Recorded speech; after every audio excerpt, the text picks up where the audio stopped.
Sejam bem-vindos a mais um vídeo aqui no canal do Engenheiro Funcional. Continuando aqui nossa playlist de equações, na aula de hoje nós vamos falar sobre EDO de segunda ordem com coeficientes constantes. Mas dessa vez nós iremos abordar os exemplos onde a raiz ela é complexa. Então vamos lá e vamos ao vídeo. Quando nós temos um EDO, nós vimos na aula passada que nós podemos reescrevê-la como uma equação do segundo grau, da forma ax² mais bx mais c igual a zero. Quando ela é escrita dessa forma aqui, nós vimos que as raízes elas podem ser, as raízes R1 e R2, elas podem ser iguais, ou seja, R1 vai ser igual a R2, elas podem ser diferentes, R1 igual a R2, e elas podem ser de um terceiro tipo, ou seja, elas podem ser complexas. Na aula passada nós vimos essa parte aqui de R1 igual a R2 e R1 diferente de R2, e nessa aula nós vamos abordar as raízes complexas. Então, vamos lá. Quando nós temos as raízes complexas e nós realizamos o cálculo, nós vamos encontrar dois valores. Nós vamos encontrar um alfa, que esse alfa aqui é a parte real, e nós vamos encontrar um beta, que esse beta aqui vai ser a parte imaginária. De posse da parte real e da parte imaginária da nossa equação, nós vamos basicamente substituir o nosso algoritmo. Ou seja, o nosso algoritmo, quando as raízes são complexas, ele é definido por o seguinte: y é igual ao C1 é elevado a alfa t vezes o cosseno de beta t mais o C2 é elevado a alfa t vezes o seno de beta t. Sendo assim, o que é que nós vamos fazer? Nós vamos pegar aqui um EDO, nós vamos transformá-la em uma equação de segundo grau, nós vamos calcular e descobrir as raízes, nós vamos pegar a parte real e a parte imaginária e vamos substituir aqui nessa fórmula aqui.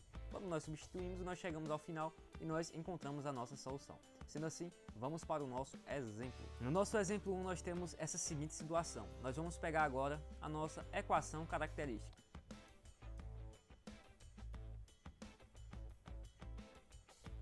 A equação característica ela é definida basicamente da mesma forma que a gente fez anteriormente. Ela é definida do tipo, onde tem aqui esse y aqui, duas linhas, nós colocamos o r ao quadrado, onde tem o y e a gente coloca r, e onde tem o y nós só colocamos 1. 1 vezes 10 é igual a 10, que isso aqui vai ser igual a zero.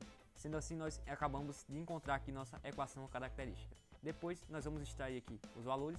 O valor de A vai ser igual a 1, o valor de B vai ser igual a menos 2 e o valor de C vai ser igual a 10.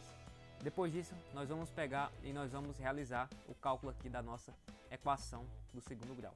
Nós temos que o nosso valor de R vai ser igual a menos B, ou seja, 2, mais ou menos a raiz quadrada de 2 ao quadrado, 4, menos 4 vezes A vezes C sobre 2 vezes A.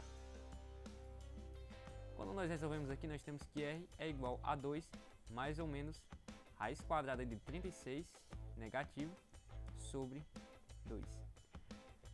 Eu sei que talvez alguém tenha se esquecido aqui de números complexos, mas quando nós temos aqui essa raiz quadrada aqui de 36 negativa, nós podemos reescrevê-la da seguinte forma. Nós podemos reescrevê-la como raiz quadrada de 36 vezes raiz quadrada de menos 1.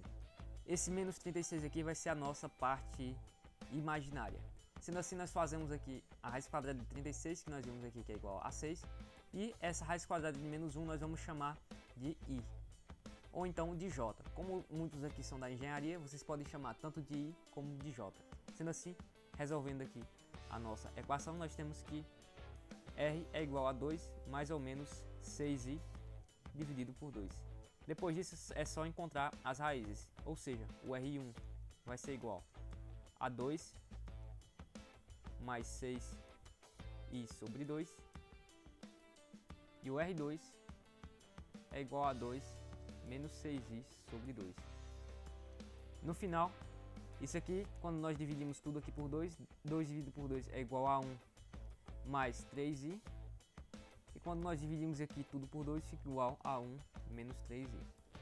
Depois disso nós temos a nossa primeira parte aqui e a nossa segunda parte, o R1 e o R2. Sendo assim, nós vamos extrair agora os valores de alfa e beta. nós vimos aqui que o alfa ele vai ser a parte real aqui no caso é 1, e o beta é a nossa parte imaginária. A parte imaginária é igual a 3.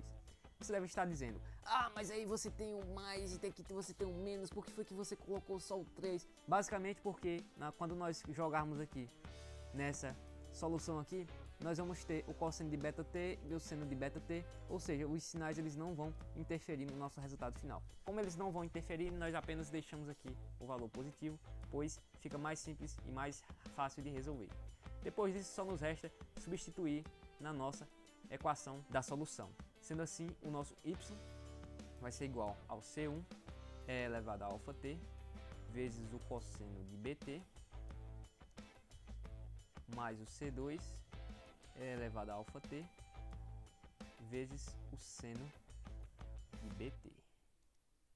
Quando nós substituímos ali o valor de 1 e 3 aqui na nossa equação, nós temos que o valor final aqui da nossa solução vai ser C1 elevado, nós multiplicamos 1 vezes t fica igual a t, cosseno de 3t, mais C2 elevado ao alfa t aqui nós multiplicamos 1 vezes t fica igual a t, vezes o seno do nosso beta, ou seja, o 3t.